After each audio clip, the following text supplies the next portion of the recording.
Senhor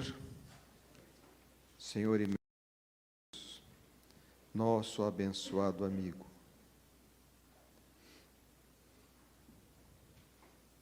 no mundo, muitas aflições que já havias nos predito que assim o seria.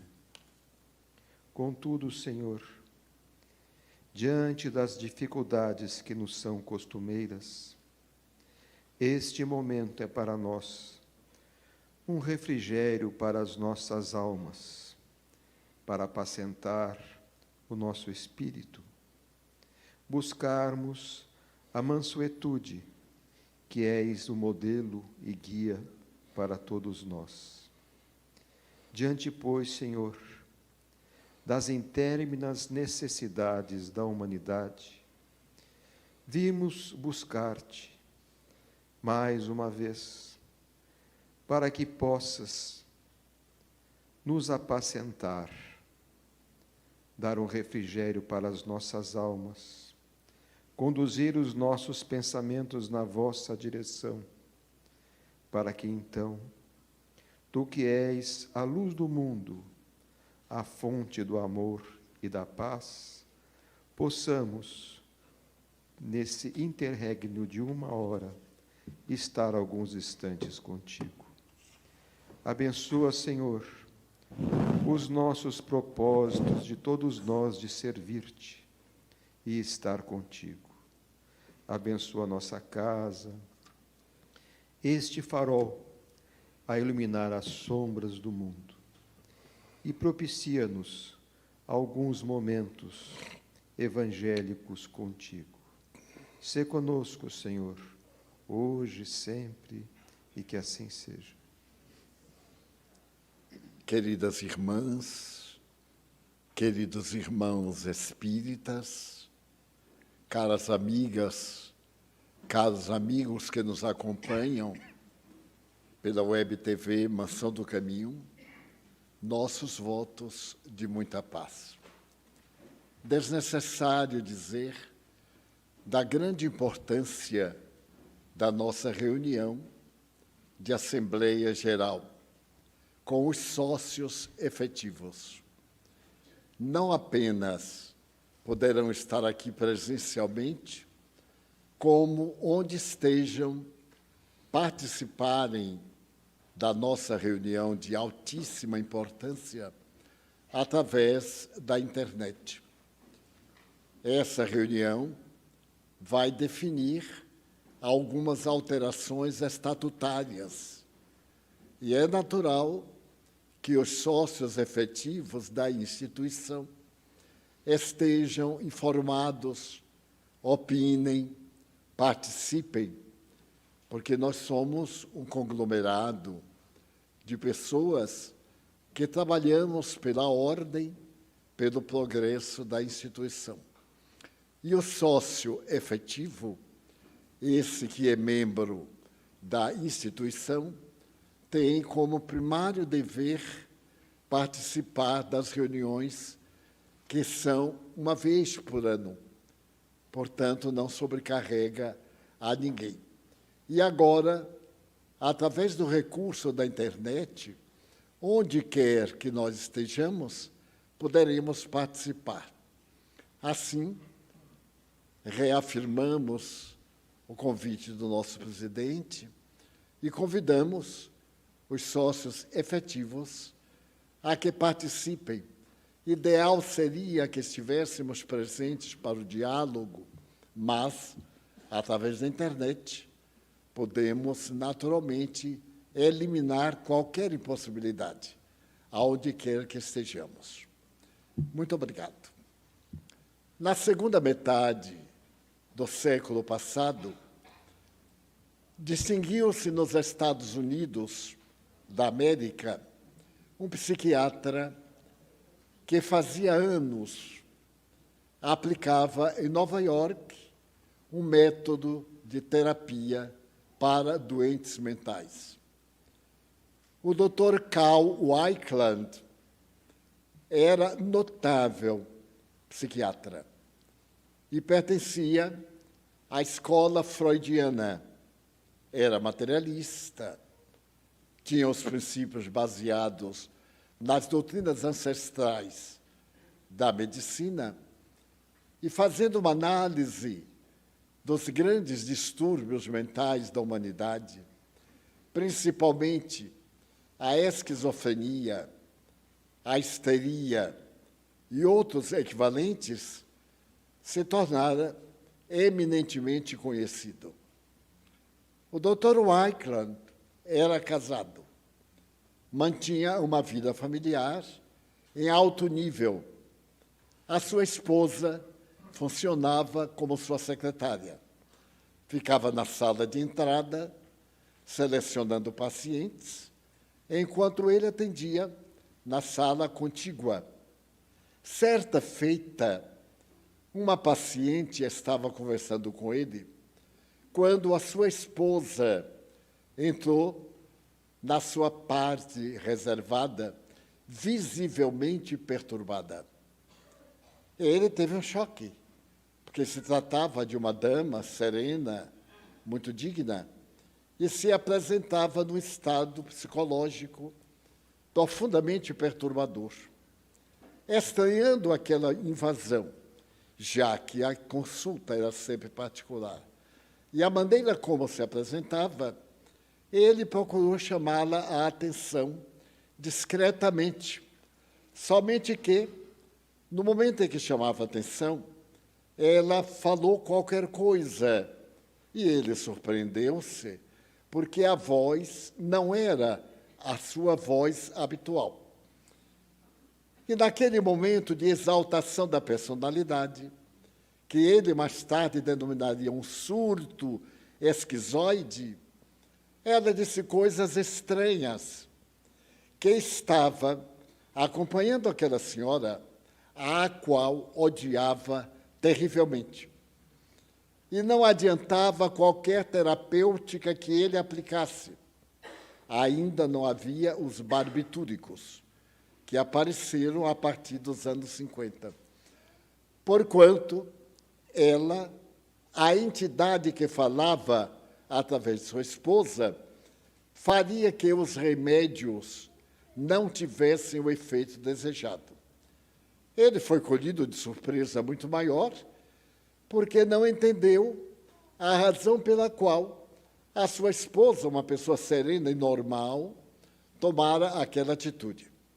Após um ligeiro debate, a esposa, ainda visivelmente aturdida, voltou à sua sala e continuou o atendimento comum.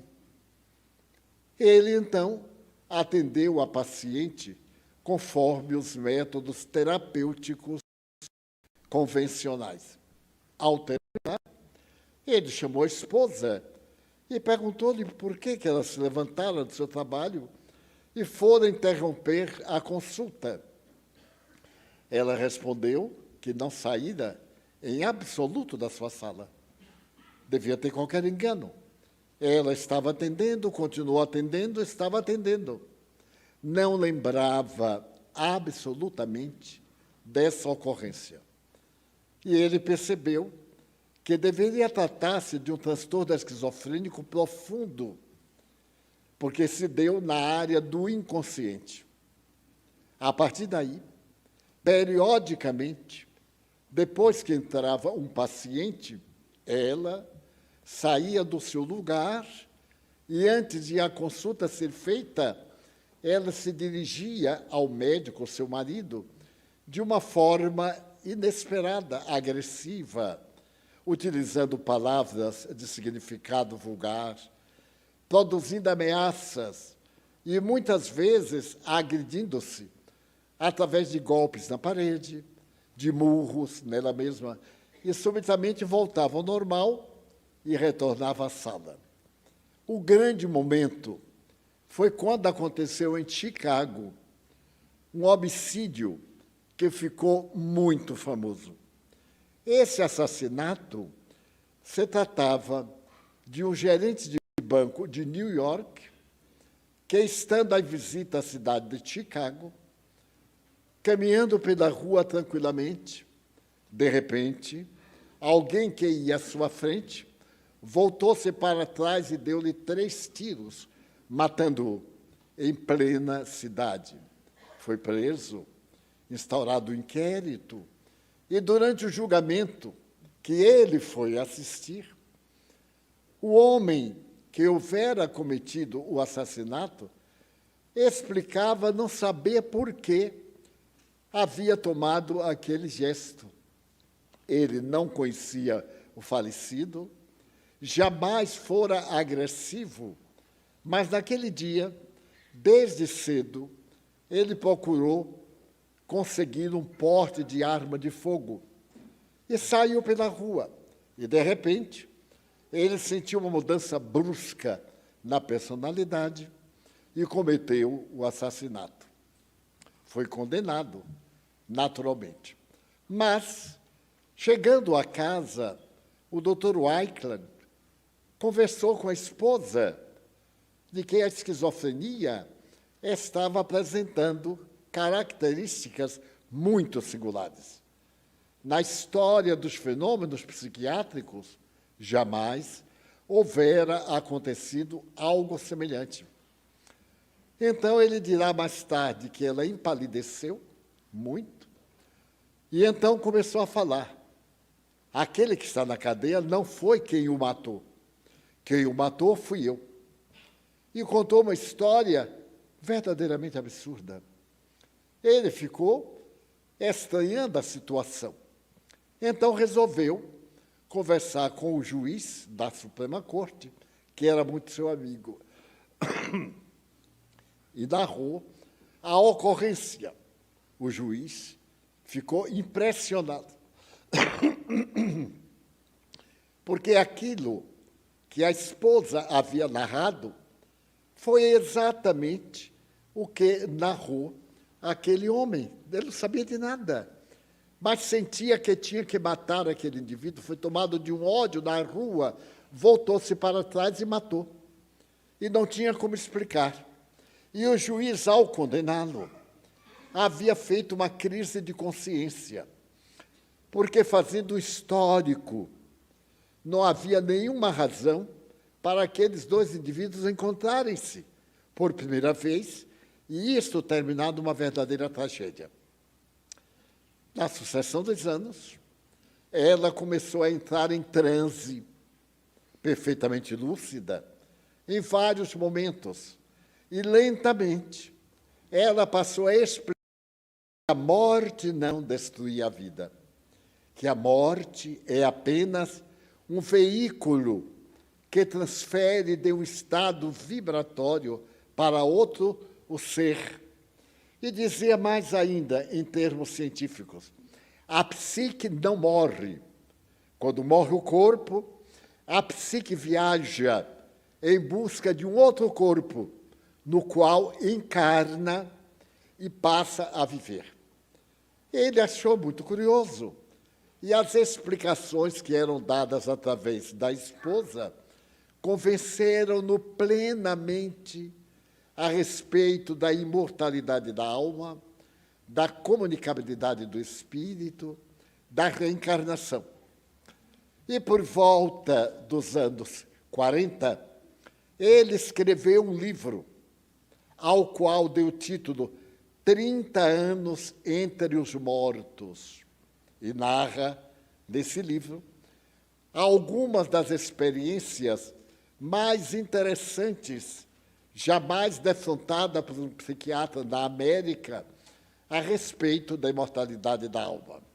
Desnecessário dizer que Dr. Weichland estudou, então, a metapsíquica humana, que era a ciência que se comparava à psiquiatria, e, nesse ínterim, ele começou a estudar a parapsicologia. A parapsicologia é um ramo da psicologia aplicada, que objetiva estudar fenômenos mentais e intelectuais. Ela foi criada por volta de 1932, em uma universidade dos Estados Unidos. Porém, tudo isso começou da parapsicologia no ano de 1926, quando um emérito psicólogo reuniu 600 psiquiatras e psicólogos em um seminário, fazendo-lhes 3 perguntas. Primeiro, quem já teve qualquer fenômeno paranormal, além do cérebro?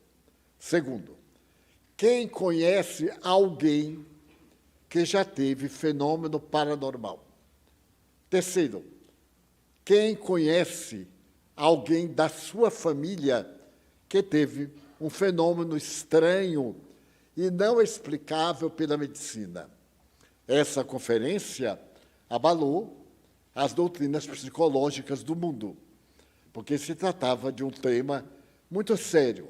Mais sério, porém, foram as respostas. Eram 600 convidados. 80% já havia tido experiências inexplicáveis, sonhos, premonições, recados do além, notícias de pré-cognição, quer dizer, de adivinhação, de retrocognição, falando do passado. E os demais assinalavam que na sua família havia fatos tais e quais. Então, um casal de psicólogos norte-americanos da Universidade Duke estava presente e resolveu estudar se a mente humana é capaz de mascarar e apresentar esses fenômenos absurdos. Aí surgia uma doutrina nova na Universidade Duke. Eu visitei o edifício onde o senhor e a doutora Duke começaram as experiências. Foi criada uma técnica utilizando de um baralho de 5 símbolos: círculo, cruz, ondas, quadrado e etc. O objetivo era baralhar essas 25 cartas. Cada símbolo tinha 5 cartas. Baralhava e colocava um sujeito, uma pessoa qualquer, para ver se a telepatia era possível. Então, eu pegava o baralho, misturava, tirava uma carta e mentalmente transmitia cruz, cruz. E o paciente dizia ondas, assinalava-se um erro. Quadrado, assinalava-se. Mas outros diziam ondas. E a técnica de averiguação era muito fácil. Quem conseguisse 5 acertos era pessoa normal. Quem não conseguisse acerto nenhum era pessoa pouco normal. Quem conseguisse de 5 a 10 tinha uma sensibilidade parapsíquica. Quem lograsse de 10 a 15 acertos era portador de uma faculdade psicovisual. Mais 20, ninguém. Então, isso se tornou um período maravilhoso dos anos 50. As cartas foram criadas por um psicólogo alemão de nome Zener. Eu tenho o baralho Zener, as 25 cartas que eu adquiri do Instituto para a Psicologia Americano. Então, os doutores acharam aquilo curiosíssimo e resolveram complicar, porque apresentavam uma carta e a pessoa dizia a carta anterior. Por exemplo, a carta anterior foi cruz, a atual seria quadrado.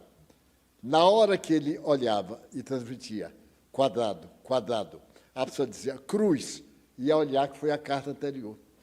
Então, eles descobriram que a mente pode tomar conhecimento de coisas que aconteceram. Pré-cognição, intuição, percepção do futuro, profetismo, como também ao revés. Apresentava a carta cruz e a pessoa dizia círculo, era a próxima. Então, a mente podia apresentar fatos do futuro, profetismo, pré-cognição. Eles ficaram impressionadíssimos. E o Dr. Zener, da Alemanha, chegou a realizar, com um jovem inglês, cerca de 1.510 experiências. 1.510 experiências de telepatia. Em 1938, o casal do Duke, da Universidade Duke, declarou que a telepatia é um fato científico. A mente é capaz de prever o futuro, como também é capaz de conhecer o passado. Mas então eles notaram uma outra peculiaridade. Notaram, por exemplo, a sensibilidade das plantas, que eu já falei aqui. As plantas sentiram o fogo, ovos com aura, tendo pintos ali para nascer, e os chamados ovos que não foram fabricados por galos, trazendo a morte dentro da sua seiva.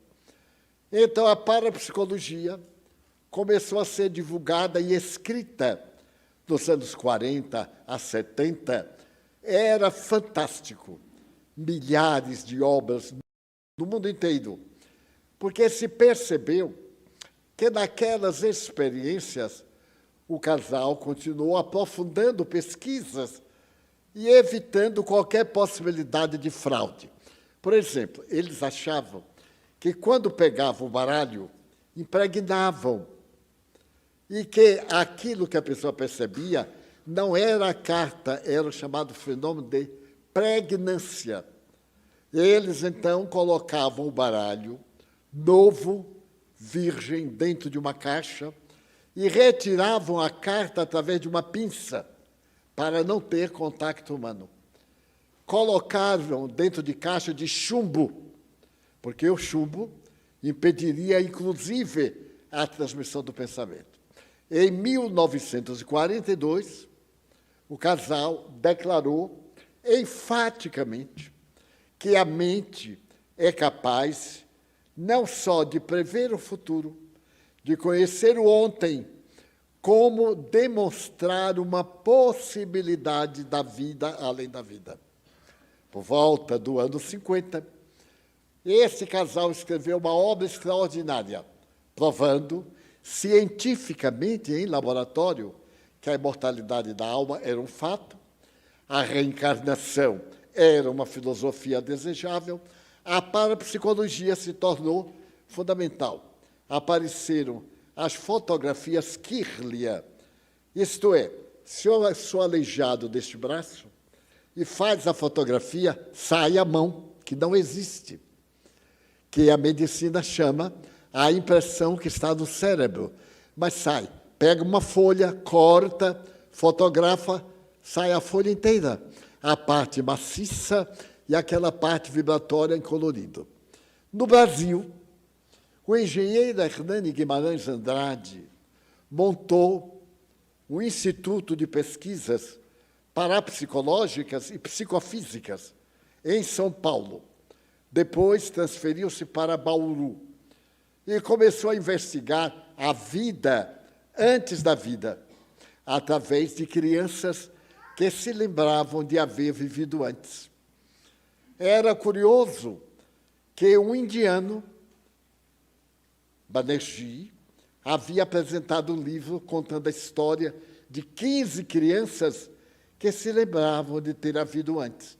E equipes científicas provaram que aquelas pessoas realmente existiram. Para ser rápido, porque é um tema quase infinito. Por exemplo, numa cidade, em Quetara, uma menina de repente virou e disse: "Você não é minha mãe." A mãe achou aquilo coisa de criança. "Você não é meu pai." Estava com 4 anos. "Meus pais nasceram na cidade tal, na Índia, e eu não sei porque estou aqui." E ainda me lembro como foi que morri. Nós estávamos brincando e resolvemos tomar um banho no rio. Mas o rio tem umas cataratas. E eu subi numa pedra para pular, escorreguei, bati a cabeça e morri. Meu nome era fulana de tal. Aquilo pegou de surpresa os pais. E o assunto foi comentado em loco. Depois surgiram outros casos. E o doutor Ramendra Nath Banerjee resolveu investigar. E investigou, pegando a menina de 4 anos, seus pais, que nunca haviam saído daquela cidade, e foram até aquela cidade na Índia a que ela se referia. Perguntaram se ela lembrava da casa em que nasceu. Claro, eu me lembro de minha mãe, me lembro de meu pai, de meus irmãos. E foi à casa de uma menina que, aos 12 anos de idade, tomando banho no rio, ali da cidade, fora vítima de um escorregão, bateu a cabeça nas pedras e morreu. Então, a família não teve dúvida de que aquela criança era a alma da sua filha, que estava reencarnada no outro país. Ficou muito célebre o caso também de uma outra menina de 8 anos. Até a revista Reformador fez uma propaganda enorme nos anos 50.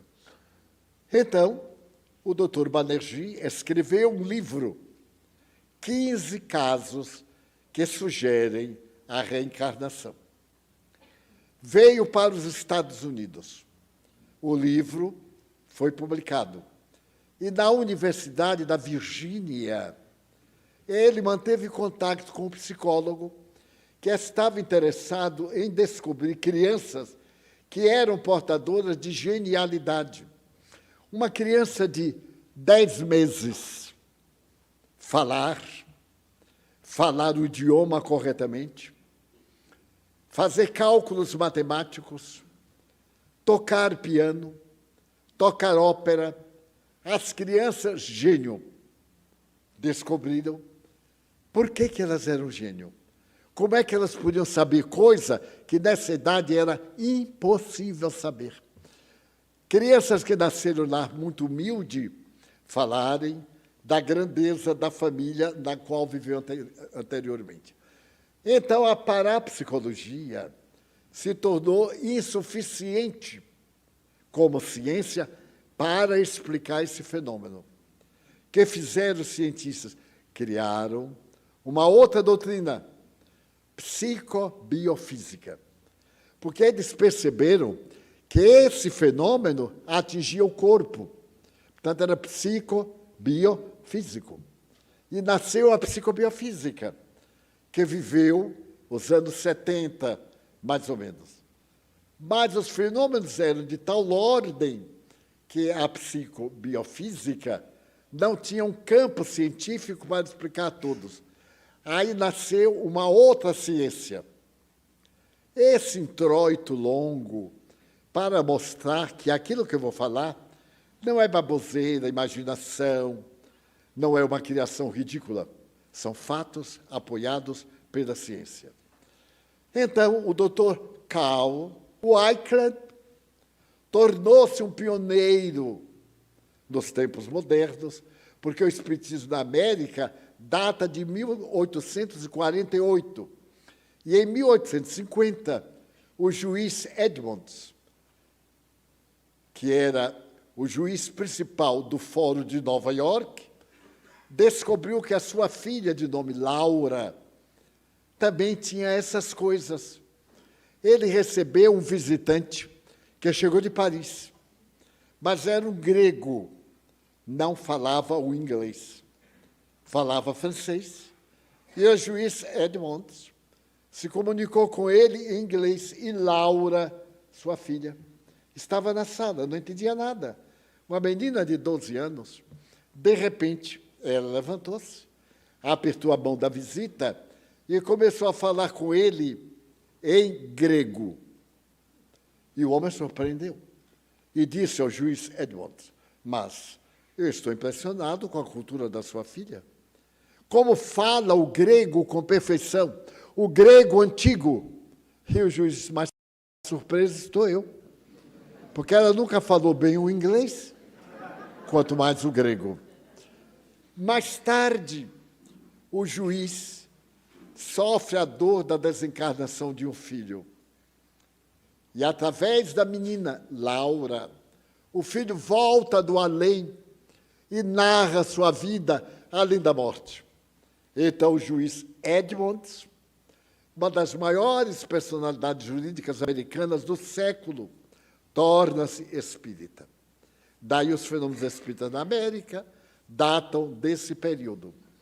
A ciência tentou descobrir ciências parapsicológicas para explicar tudo como sendo fenômenos da mente lúcida, do subconsciente, a memória próxima, e do inconsciente profundo, o inconsciente individual, o inconsciente coletivo.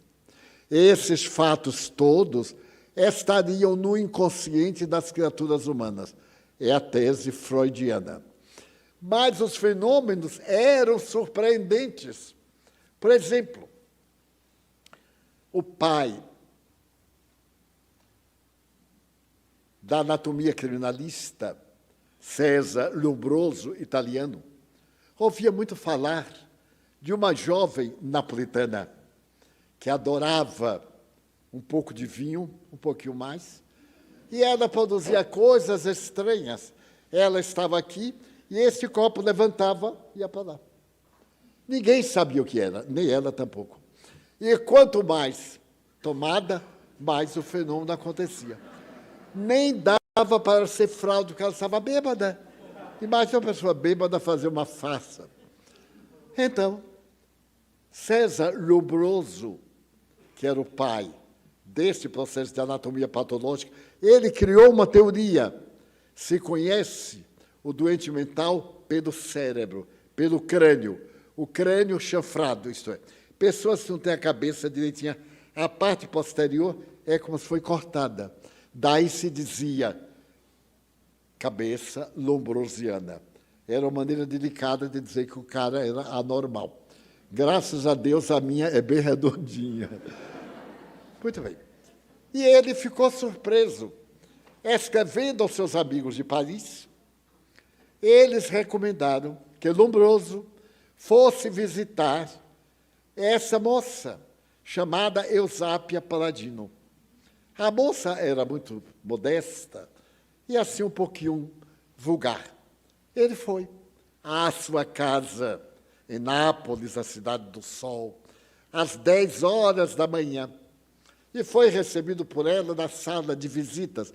Antigamente as casas tinham a sala de visita, uma sala que se entrava e uma fechada, para quando chegava a visita, abrir a sala, conversar. Coisa do passado, que eu não alcancei. Muito bem.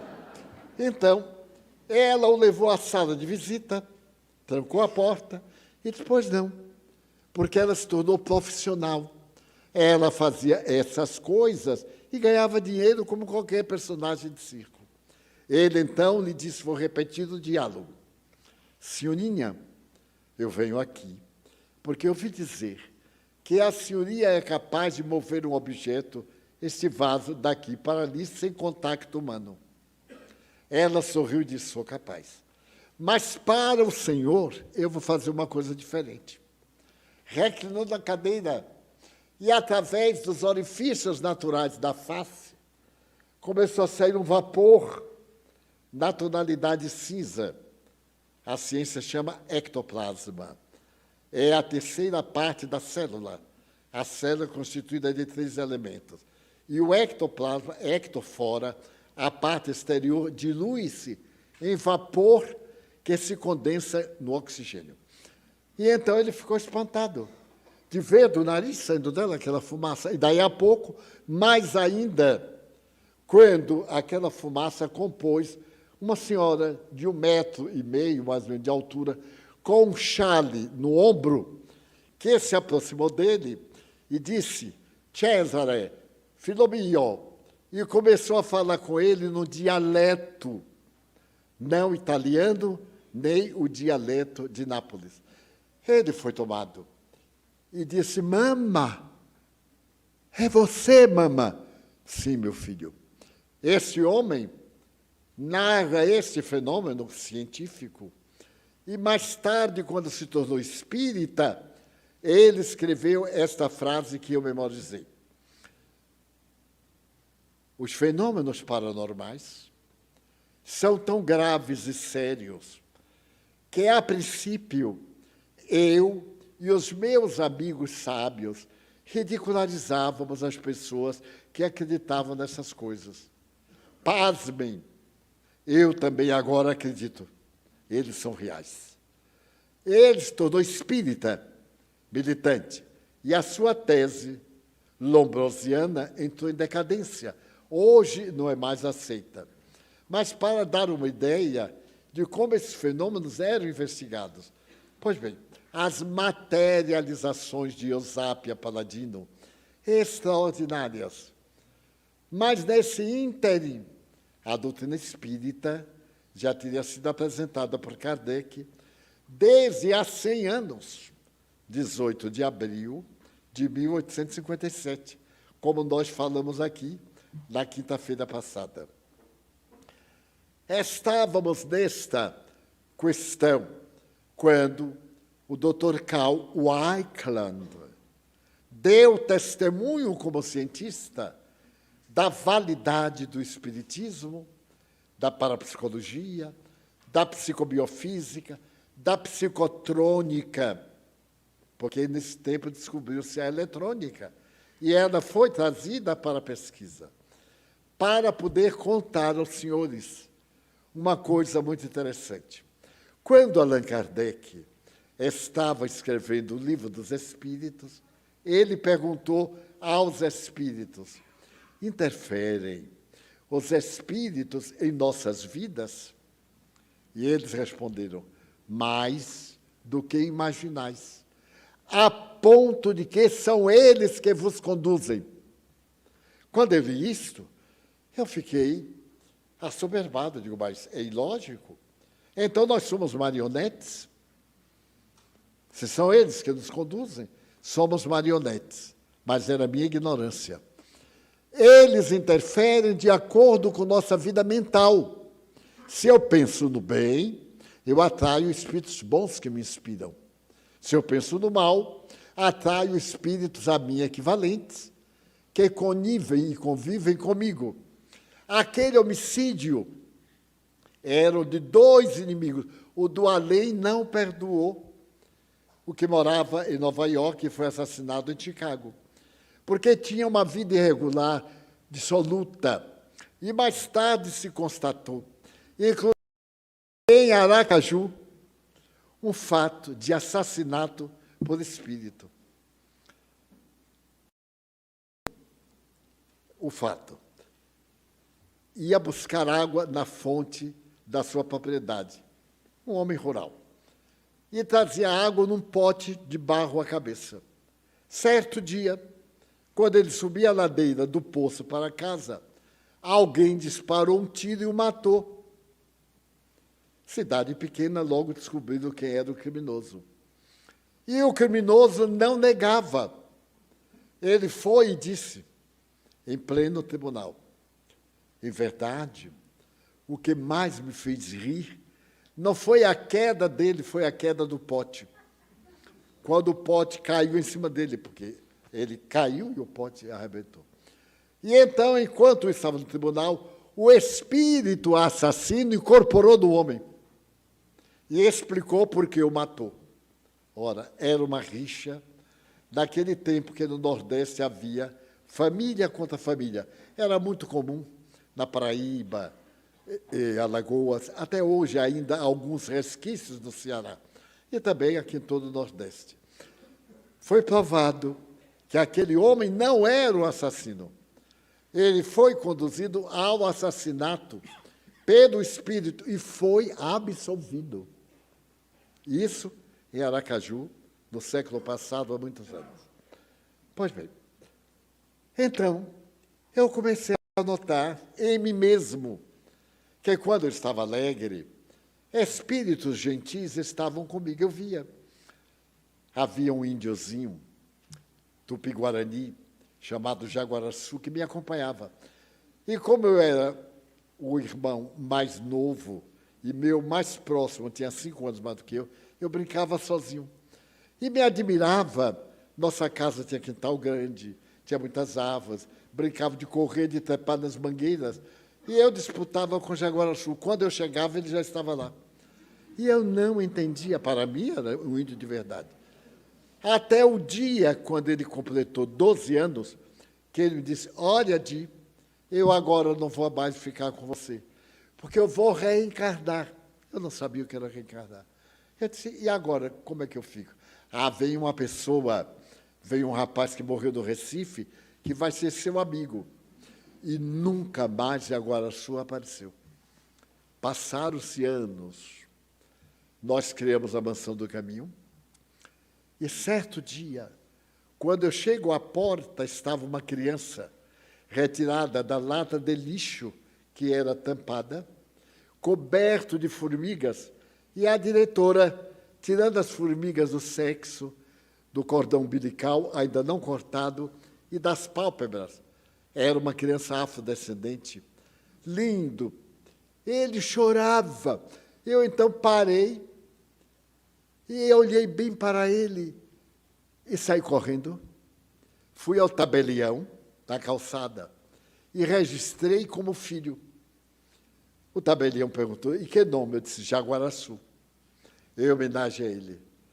E o tabelião perguntou, nome do pai? Divaldo Pereira Franco. Nome da mãe? Não tem. O pai pode não saber quem é a mãe, mas a mãe tem que saber quem é o pai. E aí conversou, e eu digo, ai meu Deus, quem é que eu boto como mãe? Coloquei Alta de Souza, um espírito que morreu em 1901. E esse foi em 1952. Para dar ideia. E também notava que quando meu pai brigava comigo, ele brigava sempre, fazia parte da agenda dele, era um homem extraordinário. Eu, então, via sombras, aquelas sombras lânguidas. Eu ia deitar e via pessoas com chapéus mexicanos, que eu não conhecia, sou de Feira de Santana, aquela coisa horrível, e pulava em cima de mim. Então, eu fui um filho que deu muito trabalho, porque eu dormia entre meus pais, segurando as mãos deles. Tal no pavor que eu passava nas noites. Aí eu compreendi essa lei de afinidade. E os Espíritos me diziam assim, ore a Deus. Eu orava tanto que eu fiz calo do joelho, porque eu era muito devoto do coração de Jesus. Passaram-se os anos, eu me tornei espírita convicto, e compreendi as leis que regem a vida. Nós somos o que pensamos. Quer me falar de alguém? Diga-me qual é o pensamento que tem. E aquela tradição. Através da nossa companhia, sabemos quem é. Dize-me quem andas, eu te direi quem és. Dize-me quem és, e eu te direi com quem anda. Gato só faz as pazes com cachorro agora que está na moda. Mas eram inimigos, agora cachorro, gato. Não tem mais inimigo, gato amamenta cachorro, cachorro amamenta tigre, tigre dá boa noite elefante. É uma beleza esse tempo. Mas bem, todo este prefácio para contar uma bela história. Eu tenho andado um pouco adoentado, e então, às 10h30 da manhã, eu estava sem dormir a noite passada, às 10h30. E então, um amigo que estava lá comigo me aplicou um passe, e eu dormi. Aplicou o passe, conto com detalhe para valorizarem essa movimentação das mãos, que é uma ciência, eu vou explicar cientificamente numa reunião próxima. Eu dormi profundamente e tive um sonho. Sonhei com uma senhora, mais ou menos de 60 anos. Ela me apareceu e me perguntou no sonho, lembra-se de mim? Eu disse, não, senhora, não lembro. Ela disse, Divaldo, Eu sou a moça de Catanduva. São as duas palavras. No sonho, eu me lembrei quem era a moça de Catanduva. Catanduva é uma cidade do estado de São Paulo. Então eu me lembrei e achei aquilo formidável. E ela diz, conte a minha história hoje à noite. Eu digo, ótimo, será um bom tema. Aí acordei com a imagem dela. E essa história foi o seguinte. Naquela época, dos anos 60, não havia estrada pavimentada até Catanduva, São José do Rio Preto. O asfalto ia mais ou menos até Matão, que é uma cidade a 10 quilômetros de uma muito famosa. Muito bem. Eu ia pregar, fazia um círculo de palestras e terminava na região, em Catanduva, São José do Rio Preto, Mirassol, Votuporanga, etc. Catanduva. E para voltar a São Paulo, porque eu era funcionário público, eu pegava o trem noturno, Catanduva, São Paulo.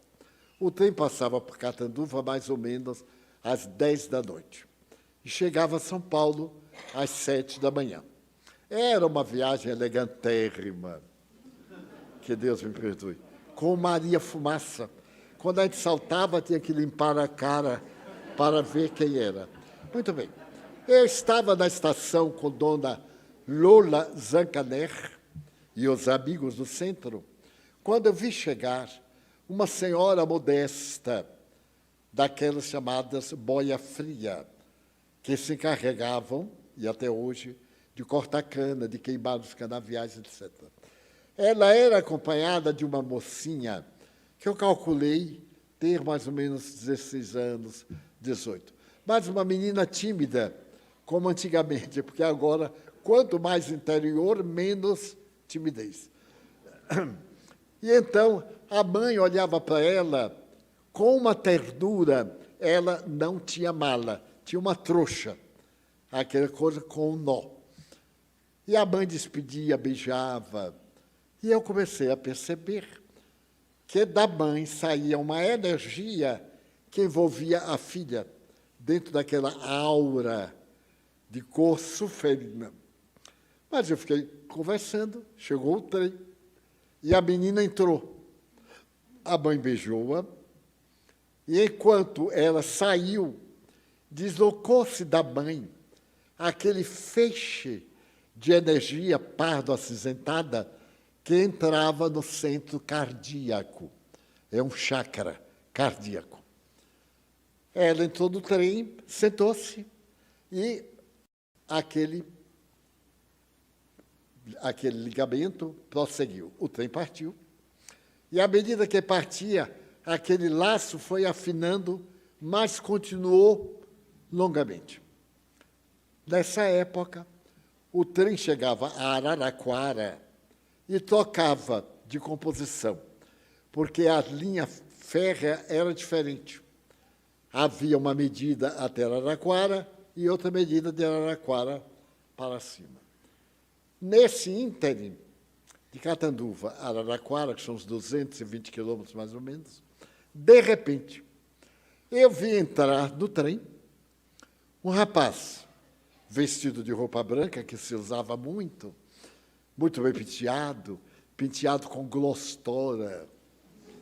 Eu não sei se alguém se lembra daquele pozinho marrom, cor-de-rosa, que a gente misturava água e fazia um creme e botava no cabelo, nem pedra desarrumava o penteado. Mas ele bem penteado, de glostora, a glostora também na testa, porque ela escorregava. Com calor, ela derretia e escorregava. Então ele chegou na porta e deu um olhar raio-x.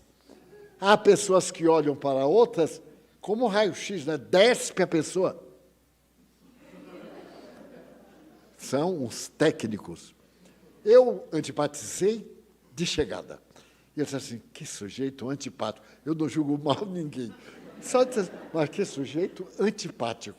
E ele abriu assim e olhou a classe. Éramos poucos, E no lado esquerdo, eu estava no lado direito, estava a menina encostada à janela e emocionada com saudade da mãe. Ele olhou todo mundo e sentou-se do lado da menina. E disse, meu Deus, esse indivíduo tem más intenções, porque eu vi que ele estava acompanhado de espíritos da mais baixa classe. Espíritos muito baixos. E aí eu me preocupei com ela. Mudei de assento para ficar na mesma linha, porque eu não sou de prestar atenção aos outros, mas também sou humano, de vez em quando eu olho. Aí sentei e notei que ele sentou e abriu as pernas e foi empurrando a perna dela, o chamado toque de perna, né? E ela toda tímida, coitada, foi encolhendo, mas não tinha para onde encolher mais, porque a parede impedia. E daí a pouco ele começou a conversar. Eu disse, meu Deus, o que será isto? Um espírito me disse, é um proxeneta. Proxeneta é o indivíduo que trata do comércio das mulheres enganadas. Todas, talvez umas poucas exceções, não têm um proxeneta. Um homem preferido que é o dono delas. Então, todo o produto delas, que eles também arranjam, ele ganha 1/3. Porque a renda dessa prostituição me foi explicado por uma mulher. 30% pertencia à polícia. Hoje eu não sei. 30% ao proxeneta. 30% à dona da casa. E 10% para a pobre criatura. Cuja roupa, cujos móveis eram todos alugados da casa de ilusão. Quando eram postas para fora, ou quando são tuberculosas, sifilíticas, não levam nada. É só na literatura que isso é a profissão nobre.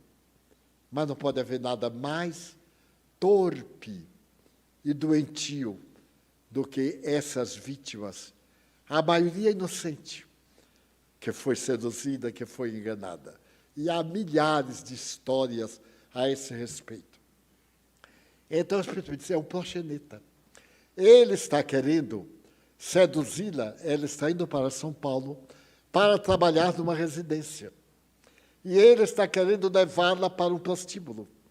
Eles tomam os documentos, nessas viagens ao exterior, tomam o passaporte e viciam em drogas. Drogam por uma semana, elas não têm mais como se libertar. Mas, naquele tempo, era o álcool e outras substâncias. Muito bem. Eu fiquei com pena e continuei vendo a prece da mãe, a interferência da mãe, amparando. Por isso que orai uns pelos outros. Eu aí resolvi orar. E disse, meu Deus, não deixe que ela caia na lábia desse bandido. Por caridade, salve. Pobrezinha, não tem ideia. Vai para São Paulo, uma cidade monstruosa, já naquela época, vai ser ludibriada, atirada a um bordel. Em breve é descartada, eles matam, envenenam, atiram nos resvaladouros mais baixos. Bem, e orei, e me comovi, porque quanta gente tem sido enganado. Da afetividade, quantos de nós achamos que alguém gosta de nós porque nos tapeia, porque mente, porque diz o que a gente quer ouvir, e, de repente, a gente descobre as tragédias humanas. Mas orei uma meia hora e pedia socorro a Deus. De repente, eu estava perto da porta do trem, assim, umas 3 filas. Eu vi chegar um espírito luminoso. Era uma senhora vestida ao século XVIII, com a veste longa, parecendo uma fada, a gola daquele estilo irlandês, de uma gola toda de curva que homens e mulheres usavam, mas linda. As mangas bufantes, as mangas do vestido, aquele ser irradiava luz. Eu, então, perguntei assim, veio ajudá-la? E o Espírito balançou a cabeça. Eu disse, faça o favor de afastar esse sujeito, retirá-lo daí. O Espírito se aproximou do casal e começou a aplicar passe nela. Eu disse, nela não, nele. Comecei a orientar o Espírito. Veja que infantilidade. Minha irmã nele, pelo amor de Deus. Mas ela me aplicou bem na moça, saiu, ainda me deu um adeuzinho. Eu fiquei decepcionado e repeti as preces para mandar outro. Nesse ínterim, a mocinha disse assim, não estou passando bem. Ficou pálida e começou a vomitar. Deu uma vomitada no cara, mas daquelas assim maravilhosas. Foi um banho da glostora ao sapato. E com o odor típico de vômito, né? Que é azedo. Ele aí tomou um choque, miserável, empurrou, me disse, olha como ele sujou, fez um escândalo. Ela, não sei, eu nunca vomitei, não sei. Assim, a dor de Deus. Eu digo, não se importe. Aí, o machão entrou, Deus me perdoe. Eu digo, não se importe, bota esse sujeito para fora. E ele saiu praguejando, todo vestidinho, enverdizado, e sumiu. Eu, mais que depressa, sentei para evitar que outro chegasse. Mas estava insuportável. Ela abriu a trouxa, tirou uma toalha, começou a limpar e disse, mas que coisa, meu senhor. Eu nunca te vi isto. Ele disse, mas foi Deus, minha filha. Aí eu comecei a explicar. Esse sujeito é explorador de mulheres. Você não sabe que lá em Catanduva tem uma rua somente das mulheres equivocadas. E ela foi entendendo. Ele queria... O que é que ele conversou com você? Ah, ele estava me falando de uma tia dele, que ele tem lá em São Paulo, e que tem uma pensão para onde vão moças do interior. Então, se hospedam na casa da tia, e essa tia providencia emprego, amparo. E estava me dando o endereço, foi quando eu senti o mal-estar. Eu disse, mas aí era a perdição, minha filha. As preces de sua mãe salvaram a sua vida. Preces de sua mãe. Chico Xavier disse uma vez que a prece de uma mãe arromba as portas do céu. Tal o poder do sentimento da maternidade. Claro que tem outras mães menos felizes, mas a exceção não pode impedir a regra geral. Então, você não vai, você tem um bilhetinho com endereço para onde tem, sim, senhor. Como é que você vai fazer? Ah, eu tenho que chegar lá e pegar um ônibus, chegar na Estação da Luz, pegar um ônibus e ir a esse bairro, que é uma senhora que mandou pedir para amigas da nossa família para arranjar uma mocinha para tomar conta do netinho dela, porque nasceu o netinho, e a mãe trabalha, não tem com quem deixar. Aí queria uma pessoa saudável para tomar conta do netinho. Eu digo, você vai fazer exatamente isso. E não vai pegar ônibus nenhum, porque você não vai acertar, pegar um ônibus, saltar em qualquer lugar e acertar. Eu mesmo já vi a São Paulo não sei quantas vezes, me perco, me baralho. Nós vamos lá, eu vou levar você em casa. Mas aí eu me lembrei que eu tinha que pegar um avião às 9h, porque eu trabalhava. E havia, naquele tempo, um voo de um avião que chegava a Salvador, centro de São Paulo, 9h, chegava a Salvador, 13h. Dava tempo de ir para o expediente, perdia só um terço e continuava o trabalho. Um quadrimotor, era uma tartaruga. Quando o avião levantava, a gente até ajudava dentro para que ele não caísse, o quadrimotor. Aí eu vi que não podia levar, mas bem. Aí fui conversando. Eu não sou de conversar muito. Aí fui conversando. De repente, chegamos a São Paulo. De repente. Mas quando nós saltamos em Araraquara, tem sempre um cafezinho horrível, mas tinha. Aí fomos tomar um café horrível com uma rosca. Quando eu me lembro da rosca, até me dá náusea. Mas bem, chegamos vivos. E então eu chamei o chofer de táxi e perguntei quanto ele levava, porque também eu não tinha essa folga. Quanto custa? Quanto custa, menos tanto. Então eu expliquei para ele, e ele ficou penalizado. Ele ganha uma vítima menos da prostituição juvenil. Eu não tenho esse dinheiro que você pede, porque eu sou de Salvador, expliquei. E ele, um homem bom, a gente encontra gente boa em toda parte, em todo lugar. Ele disse esta frase: o senhor é parente dela? Eu digo, não, eu conheci no trem. E o senhor está fazendo o quê? Eu digo, isso é uma caridade. Sabe o que o homem me respondeu? Desde que o senhor pode fazer a caridade, eu também posso. O senhor paga metade, e a outra metade é por minha conta. Eu levo e vou entregar à senhora que fez o convite pessoalmente. Pode ficar tranquilo. Então ela me deu um abraço, assim, tímida, foi embora. Mais tarde, eu contei essa história que Sueli Caldas Schubert colocou no livro O Semeador de Estrelas, com o nome de A Moça de Catanduva. É uma história comovedora. Pois, pasmem, ela casou, teve filhos, desencarnou com 62 anos. Me apareceu hoje pedindo para contar e para advertir aos jovens que não se deixem ludibriar por palavras e que, às vezes, um erro destrói a vida toda.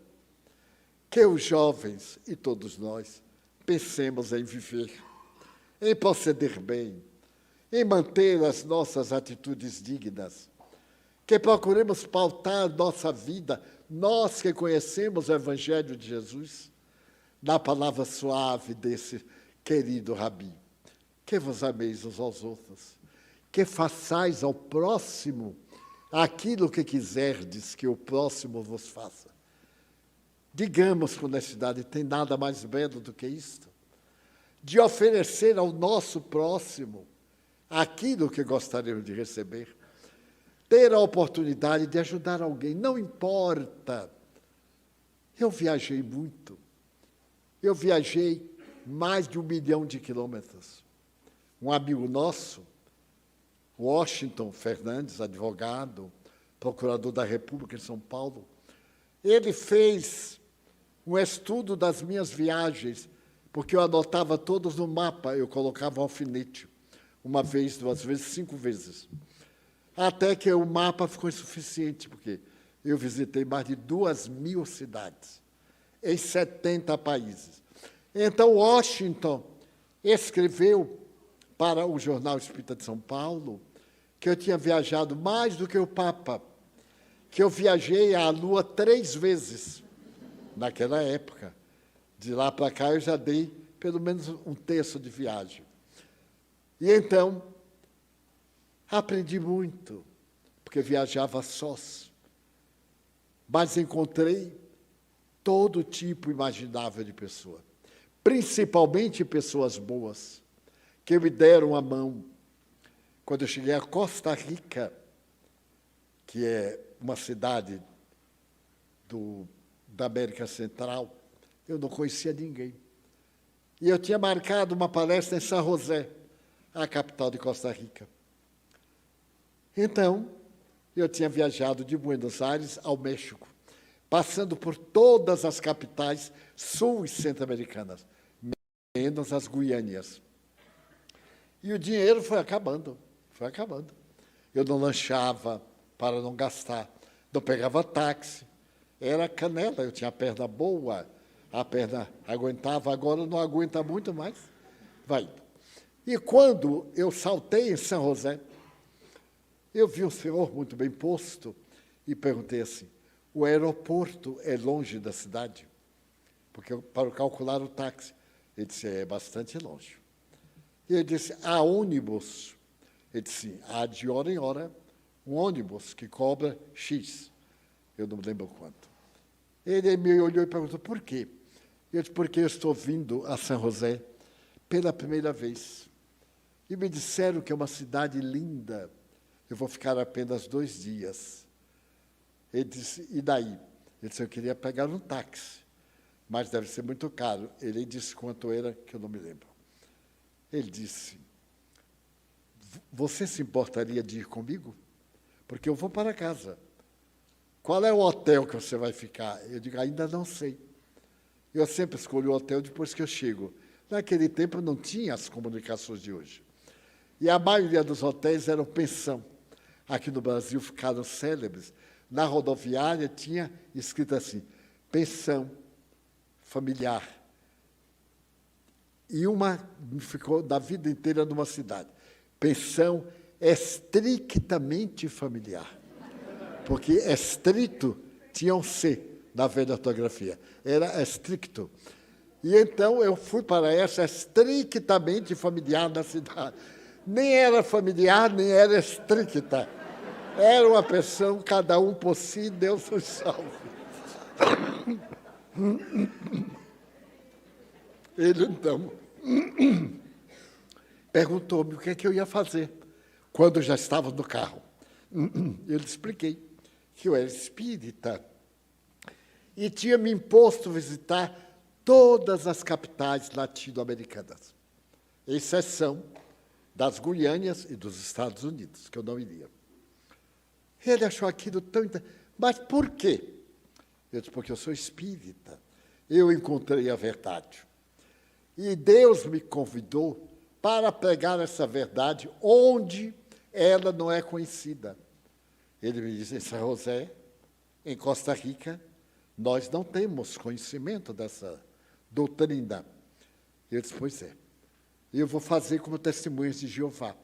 Vou chegar no mercado, arranjo um grupinho, começa a conversar, e aí lança a primeira semente.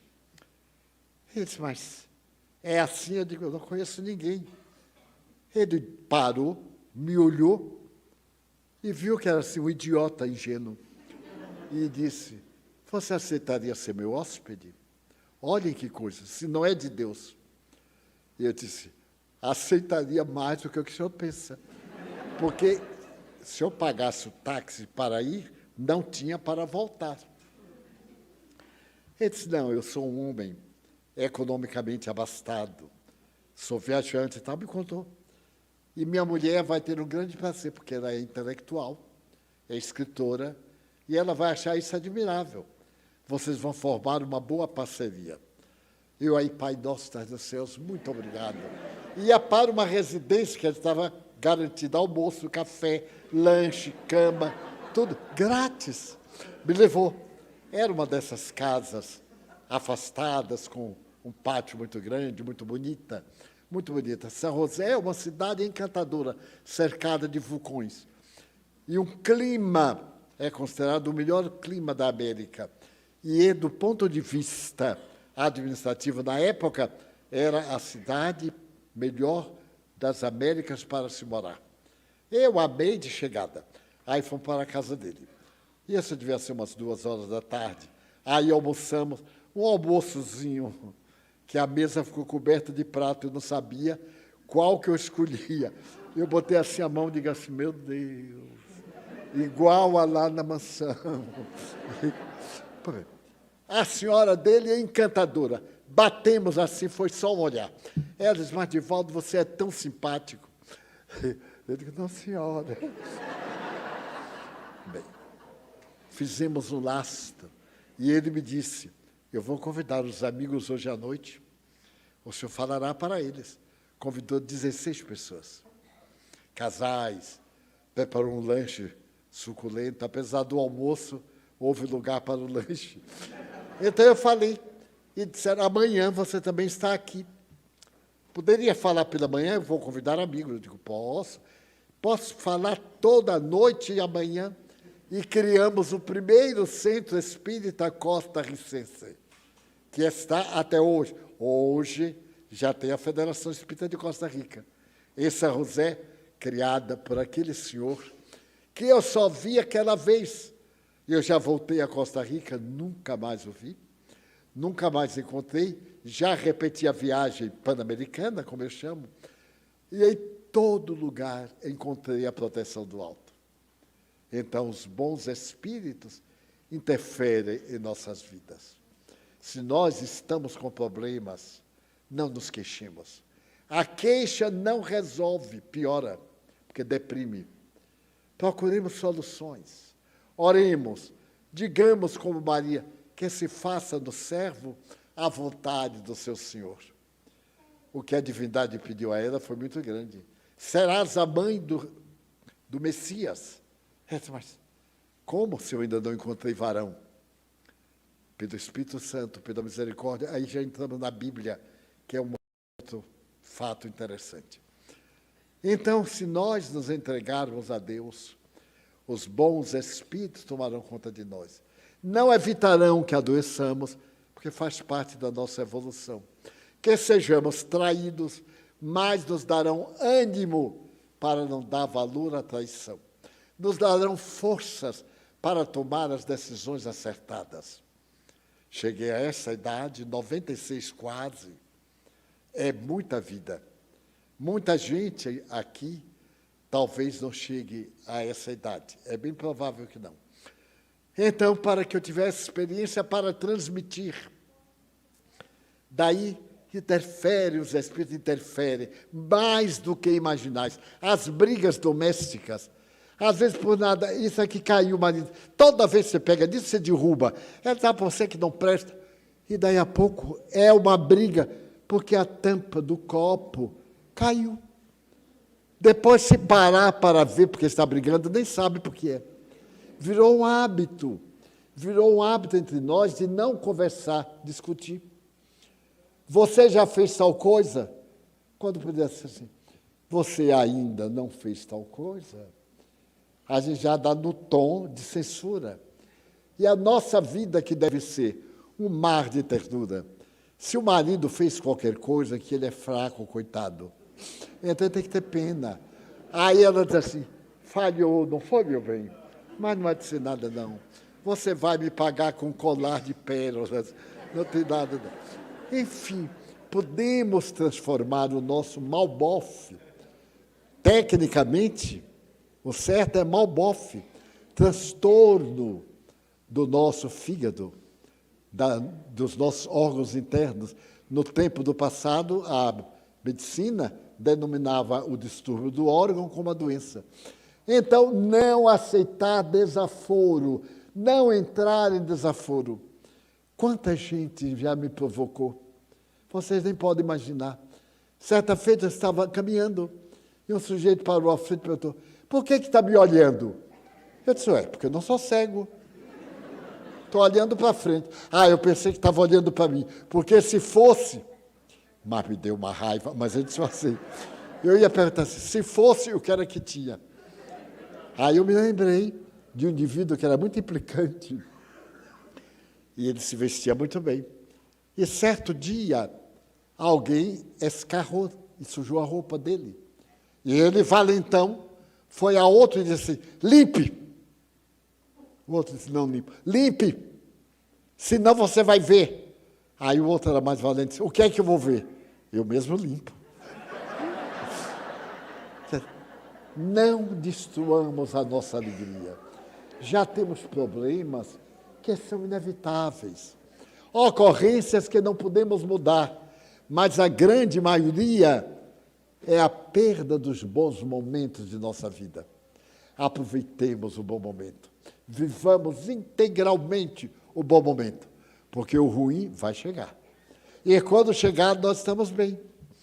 Então, eu agradeço, peioradamente, a moça de Catanduva, que desencarnou já uma senhora, e que terminou por me identificar, e veio, mais de 60 anos depois, a agradecer espiritualmente. Porque o bem é para sempre. O bem é perpétuo. Façamos todo o bem ao nosso alcance. Vamos agora entrar na parte prática. Receber o passe a que me referi, para entrarmos no estado de êxtase e sairmos daqui melhores do que quando chegamos com nossos problemas, desafios e dificuldades. Vamos orar. Este é um momento de unção rápido, mas é o nosso momento de comunhão com Deus. Senhor, nós te queremos pedir pelos irmãos que nos irão aplicar passes. Esses instrumentos das forças do bem, ampara-os, que a sua energia saudável, eletromagnética, mesclada com os fluidos dos guias espirituais, possa proporcionar-nos bem-estar, prazer e paz. Pedimos-te por nós próprios, por aqueles a quem amamos, familiares, amigos queridos, que fazem parte do elenco da nossa afetividade. Queremos pedir-te pela nossa saúde, pela paz espiritual em nosso lar, mas também por aqueles que não gostam de nós, nossos inimigos, declarados ou ocultos.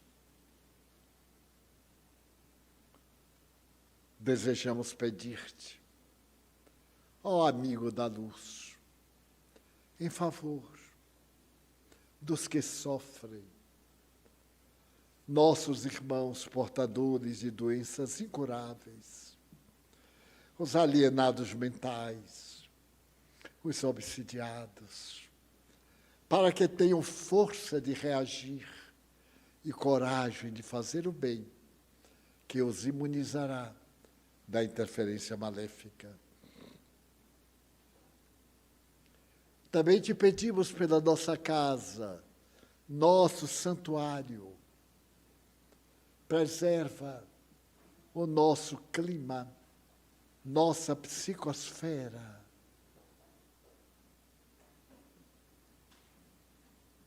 Ó amigo querido, pelos espíritos que sofrem nas regiões dolorosas, tem compaixão e misericórdia.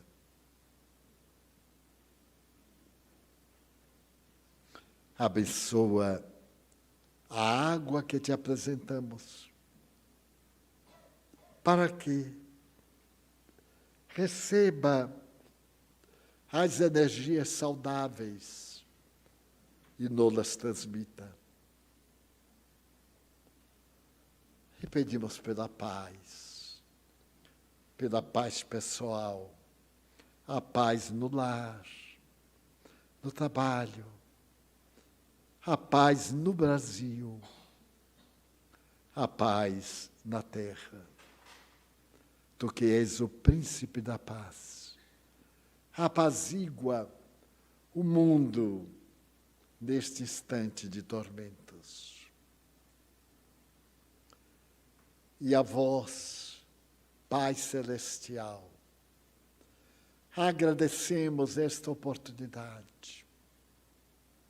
À Mãe Santíssima, ao Mestre de Nazaré, aos bons espíritos, esta oportunidade luminífera. E em nome de todos, encerramos a nossa reunião, formulando votos de muita paz para todos.